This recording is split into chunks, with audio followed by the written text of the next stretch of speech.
예수께서 이 말씀을 하시고 심령이 괴로워 증언하여 이르시되 내가 진실로 진실로 너희에게 이르노니 너희 중 하나가 나를 팔리라. 제자들이 서로 보며 누구에게 대하여 말씀하시는지 의심하더라. 예수의 제자 중 하나 곧 그가 사랑하시는 자가 예수의 품에 의지하여 누웠는지라. 시몬 베드로가 머리짓을 하여 말하되 말씀하신 자가 누구인지 말하라 하니 그가 예수의 가슴에 그대로 의지하여 말하되 주여 누구니까 내가 떡 한 조각을 적셔다 주는 자가 그니라 하시고 곧 한 조각을 적셔서 가룟 시몬의 아들 유다에게 주시니 조각을 받은 후 곧 사탄이 그 속에 들어간지라. 이에 예수께서 유다에게 이르시되 네가 하는 일을 속히 하라. 이 말씀을 무슨 뜻으로 하셨는지 그 앉은 자 중에 아는 자가 없고 어떤 이들은 유다가 동기를 맡았으므로 명절에 우리가 쓸 물건을 사라 하시는지 혹은 가난한 자들에게 무엇을 주라 하시는 줄로 생각하더라. 유다가 그 조각을 받고 곧 나가니 판더라. 오늘 말씀의 시작을 보면 예수님은 마음이 괴로우셨습니다. 이전의 말씀을 보면 예수님은 나사로가 죽었을 때 괴로워하셨습니다. 자신의 죽음이 가까이 왔을 때 괴로워하셨습니다. 그리고 오늘 본문에서 괴로워하시는데 그 이유는 예수님이 사랑하는 제자 가룟 유다가 배신할 것을 아셨기 때문입니다. 예수님은 십자가를 져야 하는 부담도 있었지만 사랑하는 제자의 배신을 감당하기 힘들어 하셨습니다. 예수님은 세족식을 마치고 몹시 괴로워하시며 제자들에게 너희 중 하나가 나를 배반할 것이라고 말씀하셨습니다. 제자들은 자기 중 누구를 말씀하시는지 몰라 당황했습니다. 서로를 쳐다봤습니다. 서로 자신들은 아니라고 생각을 했습니다. 예수님이 사랑하시는 제자가 예수님 옆에 있었는데 베드로는 그 제자에게 손짓하며 누구를 두고 말씀하시는지 여쭤보라고 했습니다. 여기서 예수님 옆에 있는 예수님이 사랑하시는 제자는 요한입니다.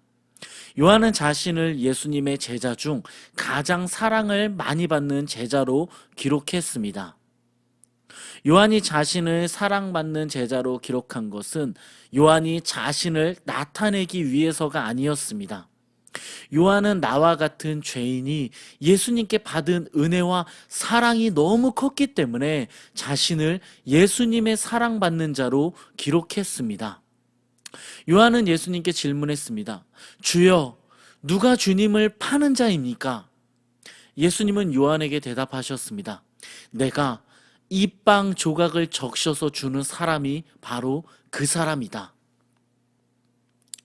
예수님은 빵 조각을 적셔서 시몬의 아들 유다에게 주셨습니다. 오늘 말씀 27절을 보면 유다는 혼자 예수님을 배신하고 예수님을 판 것이 아닙니다. 사탄이 그 속에 들어가 있었습니다. 예수님은 유다에게 내가 하는 일을 하라고 하십니다. 제자들은 예수님이 유다에게 한 말을 유다가 돈을 맡았기 때문에 예수님이 그에게 명절에 필요한 것을 사오라거나 가난한 자에게 무엇인가 나눠주라고 말씀하신 것으로 생각했습니다. 이렇게 제자들은 누가 예수님을 배신하는지 알지 못했습니다. 하지만 예수님은 누가 배신할지 아셨습니다. 누가 자신을 배신할지 알면서도 예수님은 자신을 배신할 유다와 3년 동안 함께 하셨습니다. 그를 멀리하지 않으시고 끝까지 그를 품어주셨습니다. 예수님은 자신의 제자가 배신하는 것이 슬프셨지만 그 슬픔이 예수님의 십자가 사명을 막아 세우지는 못했습니다. 예수님은 십자가 사명을 이루기 위해 인내하셨습니다. 여러분, 때로는 우리도 사명을 위해 살다 보면 괴로울 때가 있습니다. 오해를 받을 때가 있습니다. 내가 가장 사랑하는 사람의 배신이 있을 때가 있습니다. 내가 가장 믿었던 사람이 나를 공격하고 떠날 때가 있습니다. 그때 사명을 이루기 위해 고난과 슬픔과 배신을 참으신 예수님을 기억하시길 바랍니다. 사명을 이루기 위해 외로울 수도 있지만 인내를 가지고 사명의 길을 예수님과 같이 걸어가시길 바랍니다. 사명을 따라 살다 보면 고통과 아픔이 있지만 우리가 인내하고 사명을 따라가다 보면 하나님은 우리를 통해 놀라운 은혜의 역사를 일으키실 것입니다. 사명을 따라 살기 위해 사람들의 소리에 민감하지 않기를 바랍니다. 외로움 속에서 넘어지지 않기를 바랍니다. 묵묵히 예수님과 같이 앞으로 나를 통해 이루어질 사명, 하나님의 계획을 바라보길 바랍니다. 예수님은 배신과 외로움과 고통 속에서 자신의 사명이 무엇인지 아셨기 때문에 인내할 수 있었고 그 인내를 통해 우리는 구원을 받았습니다. 우리가 걸어가는 사명의 길이 험난하지만 인내를 가지고 우리에게 맡겨진 사명을 감당하는 우리가 되길 바랍니다.